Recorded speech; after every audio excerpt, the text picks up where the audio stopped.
Halo teman-teman, apa kabar semuanya? Hari ini aku mau bawain lagi firman Tuhan yang berjudul tentang Woe is me, dimana firman ini sudah dibawakan oleh Pastor Kristo minggu lalu, dan kita akan bahas kembali teman-teman tentang firman Tuhan ini yang dimana woe is me ini artinya celakalah aku.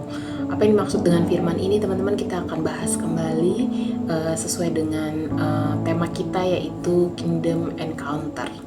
Sebelumnya teman-teman, aku mau ajak teman-teman untuk mengingat kembali tentang Kingdom Encounter itu apa, bahwa Kingdom Encounter adalah pertemuan kita dengan Tuhan yang dimana pada akhirnya itu membuat kita mengalami transformasi.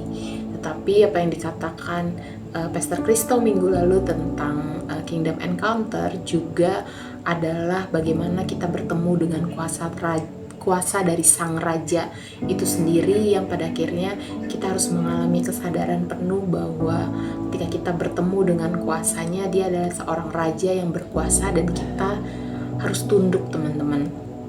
Aku mau ajak teman-teman untuk membuka Alkitab kita di Yesaya 6 ayat 1-8. Ini adalah pertemuan antara Yesaya dan juga Tuhan, dimana di sini Yesaya mengalami Kingdom Encounter sepenuhnya. Kita akan baca sama-sama dari mulai ayat pertama. Dalam tahun matinya Raja Uzia, aku melihat Tuhan duduk di atas tahta yang tinggi dan menjulang, dan jubahnya memenuhi bait suci, dan para serafim berdiri di sebelah atasnya, masing-masing mempunyai 6 sayap. 2 sayap dipakai untuk menutupi muka mereka, 2 sayap dipakai untuk menutupi kaki mereka, dan 2 sayap dipakai untuk melayang-layang. Dan mereka berseru seorang kepada seorang, katanya, Kudus, kudus, kuduslah Tuhan semesta alam, seluruh bumi penuh kemuliaannya. Maka bergoyanglah alas ambang pintu disebabkan suara yang berseru itu, dan rumah itu penuh dengan asap. Ayat 5, lalu kataku, celakalah aku binasa, sebab aku ini seorang yang najis bibir, dan aku tinggal di tengah-tengah bangsa yang najis bibir. Namun mataku telah melihat Sang Raja, yakni Tuhan semesta alam. Tetapi seorang daripada serafim itu terbang mendapatkan aku di tangannya. Ada bara yang diambilnya dengan sepit di atas mezbah. Ia menyentuhkannya kepada mulutku serta berkata, lihat, ini telah menyentuh bibirmu, maka kesalahanmu telah dihapus dan dosamu telah diampuni. Lalu aku mendengar suara Tuhan berkata, siapakah yang akan aku utus dan siapakah yang mau pergi untuk aku? Maka sahutku, ini aku, utuslah aku. Di Yesaya 6 ayat 1-8 teman-teman, kita bisa lihat adanya pertemuan antara Yesaya dan juga Tuhan, adanya Kingdom Encounter yang dialami dari seorang Yesaya ini. Di mana ayat pertama, bagaimana Yesaya melihat Tuhan duduk di atas tahta yang tinggi, dan juga jubahnya tuh menutupi bait suci teman-teman. Ada serafim teman-teman, di mana serafim ini juga berseru, kudus, kudus, kuduslah Tuhan semesta alam. Dan seruan mereka ini membuat alas ambang pintu bergoyang, dan seruan ini juga menyebabkan rumah itu pun penuhlah dengan asap. Dan di ayat 5, ketika Yesaya melihat itu, dia merasa dirinya celakalah aku, karena dia merasa bahwa dia akan binasa. Dan kenapa Yesaya berkata seperti itu? Karena Yesaya merasa dirinya juga adalah seorang yang berdosa, adalah seorang yang najis bibir. Jadi najis bibir di sini bukan tentang bagaimana kita ngomongin orang, bukan bagaimana tentang mengeluarkan kata-kata yang nggak baik, tetapi najis bibir di sini adalah bagaimana apa yang keluar dari hati kita itu yang akan keluar dari mulut kita. Dan dia juga tinggal di tengah-tengah bangsa yang najis bibir, tapi matanya bisa melihat Sang Raja itu sendiri, Tuhan semesta alam itu sendiri. Dan ada seorang serafim teman-teman yang akhirnya mengambil bara lalu menaruhnya di mulutnya, di mana bara ini panasnya sampai kepada hatinya yang paling dalam teman-teman. Dan itu akhirnya membuat segala kesalahannya dihapus dan dosa-dosanya diampuni. Dan ia mendengar suara Tuhan, siapakah yang akan aku utus dan siapa yang mau pergi untuk aku. Dan Yesaya menawarkan dirinya, ini aku, utuslah aku. Dimana di sini kita bisa lihat bagaimana seorang Yesaya mau diutus Tuhan ke tengah-tengah bangsa yang tadi najis bibir, yang mereka mendengar tapi tidak mendengar, mereka melihat tapi tidak melihat. Jadi bangsa yang cuman asal mendengar, asal melihat tetapi tidak menghayatinya, tidak menghayati setiap mungkin perkataan-perkataan Tuhan, menghayati firman-firman Tuhan di dalam hatinya, sehingga dimana Yesaya akhirnya diutus Tuhan, mau diutus Tuhan ke tengah-tengah bangsa itu. Dan kenapa Tuhan mengutus? Tuhan berkata, siapakah yang aku utus dan siapakah yang mau pergi untuk aku. Di sini kita bisa lihat bagaimana Yesaya juga menawarkan dirinya. Akhirnya Tuhan mau melihat hati dari seorang Yesaya ini. Apakah Yesaya ini taat atau tidak, teman-teman, sama Tuhan. Ini di kitab Yesaya ini, teman-teman, kita bisa lihat bahwa ternyata Injil bukan hanya mengajarkan tentang bagaimana atau Injil bukan hanya membuat kita melihat bagaimana Tuhan itu penuh dengan kasih seperti seorang bapa yang menyayangi anaknya saja, tetapi kita bisa lihat bahwa Injil juga membuat kita sadar bahwa Tuhan adalah Raja yang dimana kita harus tunduk, kita harus mengabdi penuh ketakutan dalam bentuk rasa hormat kepada Tuhan. Injil palsu membuat kita nggak bisa jadi saksi Kristus karena dimana kita hanya punya pemikiran kita anak, dia Bapa. Karena kita memiliki pemikiran itu, kita akhirnya jatuh ke dalam dosa, karena ya nanti juga akan diampuni gitu. Kalau datang ke Tuhan minta ampun, nanti juga Tuhan ampuni. Tetapi kita lupa bahwa Injil yang benar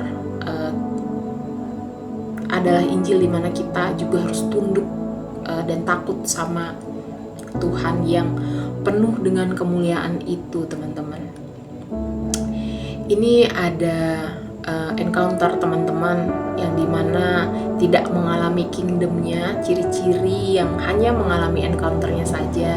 Yang pertama, merasa memiutangi Tuhan. Di sini teman-teman mungkin ada yang merasa memiutangi Tuhan. Aku juga pernah. Kita udah pelayanan, teman-teman, kita udah melakukan banyak hal untuk Tuhan ya, teman-teman. Tapi ketika kita meminta sesuatu dari Tuhan,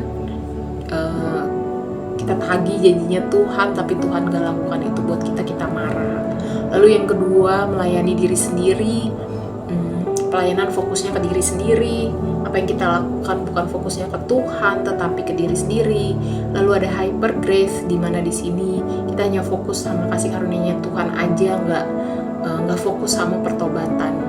Karena pertobatan kita harus kita lakukan hari demi hari, karena setiap hari kita pasti jatuh nih, teman-teman, ke dalam dosa. Jadi kita butuh yang namanya pertobatan demi pertobatan di setiap harinya, teman-teman. Bukan cuman pertobatan pertama kali kita mengenal Tuhan, teman-teman, tapi juga di hari-hari kehidupan kita. Lalu bagaimana dengan pengalaman kita ketika kita mengalami kingdom encounter? Di sini pengalaman kita kalau dimana kita mengalami kingdom encounter, apa yang harus kita lakukan? Yang pertama adalah tahu diri. Kita harus memiliki sikap hati yang sadar bahwa kita adalah ciptaan yang hina dan Dia adalah Tuhan Sang Pencipta yang Maha Mulia itu. Lalu yang kedua adalah devosi. Kita harus punya pengabdian penuh kepada Tuhan, tentunya dengan hati kita yang penuh dengan ketulusan, teman-teman. Ini ada ayat tambahan teman-teman di Yesaya 64 sampai ayat 64 ayat 1 sampai 9. Aku akan bacakan. Sekiranya engkau mengoyakkan langit dan engkau turun sehingga gunung-gunung goyang di hadapanmu, seperti api membuat ranggas menyala-nyala dan seperti api membuat air mendidih untuk membuat namamu dikenal oleh lawan-lawanmu, sehingga bangsa-bangsa gemetar di hadapanmu, karena engkau melakukan kedahsyatan yang tidak kami harapkan, seperti tidak pernah didengar orang-orang sejak dahulu kala. Tidak ada telinga yang mendengar, tidak ada mata yang melihat seorang Allah yang bertindak bagi orang yang menanti-nantikan Dia. Hanya engkau yang berbuat demikian. Engkau menyongsong mereka yang melakukan yang benar dan yang mengingat jalan yang kau tunjukkan. Sesungguhnya engkau ini murka sebab kami berdosa. Terhadap engkau kami memberontak sejak dahulu kala. Ayat 6, demikianlah kami sekalian seperti orang najis dan segala kesalahan kami seperti kain kotor.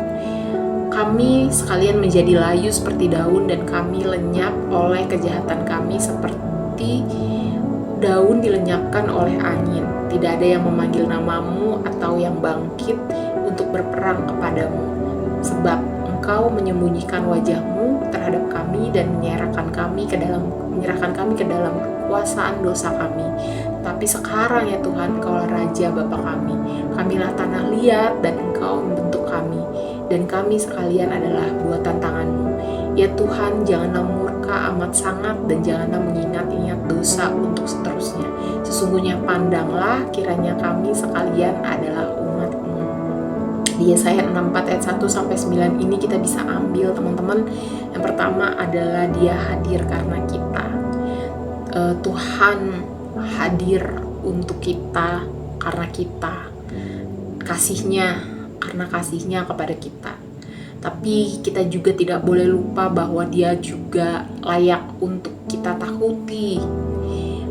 Yang ketiga, kita juga harus ingat bahwa Dia adalah Raja di atas segala raja. Gak ada raja seperti Dia, teman-teman, yang datang mau cari kita. Gak ada raja yang seperti Dia yang datang ke kita untuk kita bisa merasakan kasih Bapa itu. Lalu yang nomor 4, Dia lebih dulu mencari kita. Kita bisa lihat bagaimana Dia datang ke dunia ini, turun ke dunia ini, mau mati untuk kita agar kita bisa diselamatkan. Ini di sini aku mau sedikit kesaksian di Yesaya ini teman-teman, bagaimana aku harus memiliki hati yang taat sama Tuhan. Untuk keluarga aku, mungkin keluarga aku dan aku memiliki masalah yang dimana hubungan aku sama orang tua aku gak baik. Tetapi itu tadi aku belum melihat yang namanya perubahan di keluarga aku. Tapi aku mencoba untuk taat sama Tuhan, mencoba untuk melakukan apa yang menyenangkan hati Tuhan, yang tujuannya adalah buat Tuhan. Ya walaupun kadang aku merasa ada masih tetap ada gagalnya di situ, di area itu teman-teman, tapi aku tetap mau coba untuk belajar taat sama Tuhan karena fokusnya cuman untuk kemuliaan Sang Raja itu sendiri gitu teman-teman. Dan di sini ada points to ponder, nanti ini kita bisa bahas di breakout room kita. Pernahkah kita mengalami encounter dengan Sang Raja? Kalau sudah, nanti kita ceritain sama-sama teman-teman di breakout room kita. Dan aku sudah selesai, terima kasih.